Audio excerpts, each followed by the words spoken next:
10 የህይወት መርሆች። አንደኛ፣ ራስን ከሌላ ሰው ጋር አታፎካከር። ሁላችንም እንደ አሻራችን ሁሉ ባህሪያችንና ፍላጎታችን በጣም ይለያያል። ደስታን ከሚያጠፋ ምክንያቶች አንደኛው ራስን ከሰው ጋር ማፎካከር ነው።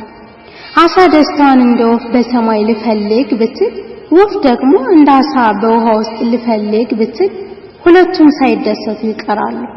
ስለዚህ ደስታህን በራስህ መለኪያ ለካው። አንተ በሌሎች ስትቀና ሌሎች ደግሞ በአንተ እንደሚቀኑ እወቅ። ሁለተኛ፣ አትኩሮትህን በሌለህ ነገር ላይ ሳይሆን ባለ ነገር ላይ አድርገው። የጎደለህ ምንድነው? ያለህስ ምንድነው? ብታመዛዝነው የቱ ይበልጣል? ብዙዎቻችን ሐሳብና አትኩሮቶቻችን በሌለን ነገር ላይ ስለሆነ ያለንን ነገር ሳንጠቀምበት እንቀራለን። ደስተኛ ለመሆን ሁሉም ነገር ሊኖረን አይገባም። በደንብ ካስተዋልከው አሁን ያለህ ነገር ደስተኛ ለመሆን በቂ ነው። ምክንያቱም አንተ ያለህን የሚመኙ ምስኪኖች ብዙ ናቸውና። ሶስተኛ፣ ራስህን ሁን። በዚህ ምድር ላይ ሌላውን ለመምሰል እንደመሞከር ከባድ ነገር ምን አለ? ሌላውን ለመምሰል ስትሞክር የምትጣለው ከሰው ጋር ሳይሆን ከገዛ ራስህ ጋር ነው። እናም ራስህን አታስቀይሙ። እውነተኛ ወዳጆችህ አንተን በአንተነት ይቀበሉሃል። ከምንም በላይ ራስህን በመሆን ከራስህ ጋር ሰላም ፍጠር። አራተኛ፣ ሁሉን ለማስደሰት አትሞክር። አንድ ነገር ስታደርግ ሰዎች ደስ እንድላቸው ብለህ ሳይሆን ትክክለኛና አንተ ያመንክበት ነገር ስለሆነ ይሁን።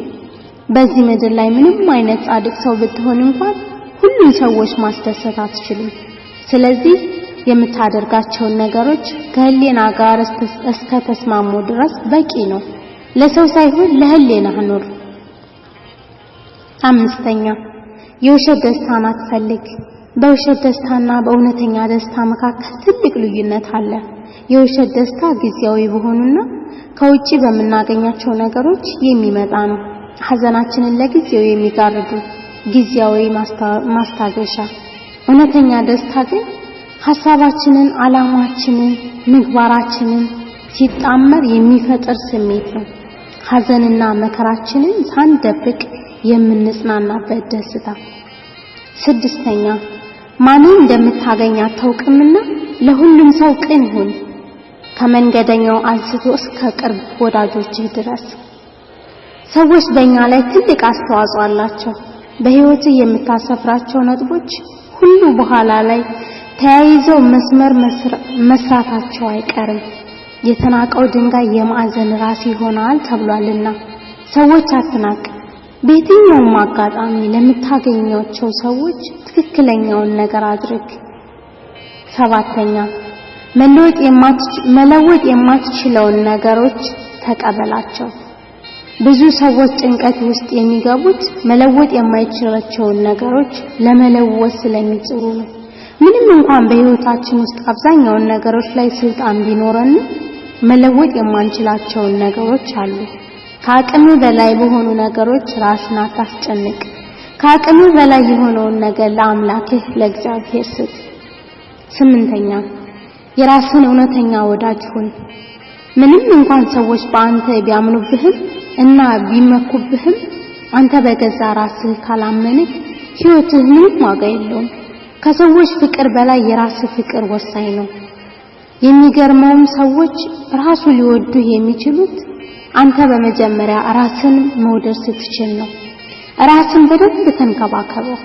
ሲያጠፋ ይቅር በለው፣ ሲደክም አበርታው፣ ሲሳካለት አሞጋሸው። ላንተ ካንተ የቀረበው ማን አለህና? ዘጠነኛ፣ መልካም አስብ፣ መልካም ተናገር። በመጀመሪያ ሰው ያስተሳሰቡ ውጤት መሆኑን እመን። አሁን የምንኖረው ህይወት የአመለካከታችንና የአስተሳሰባችን ውጤት ነው። ይህንን ካወቅህ አስተሳሰብን በጥንቃቄ አጥነው። ደስተኛ ለመሆን የተመረጠ አስተሳሰብ ሊኖረን ይገባል። አስረኛ፣ ለምን እንደምትኖር እወቅ። ህይወት ማለት የተሰጠህን ኃላፊነት ለመጨረስ የተሰጠች ጊዜ ናት። ኃላፊነትን ምንድነው? በህይወትህ ማድረግ የምትፈልገው ነገር ምንድነው? መልሱን ካወቅከው ለህይወትህ ያለህ አመለካከት ይለወጣል።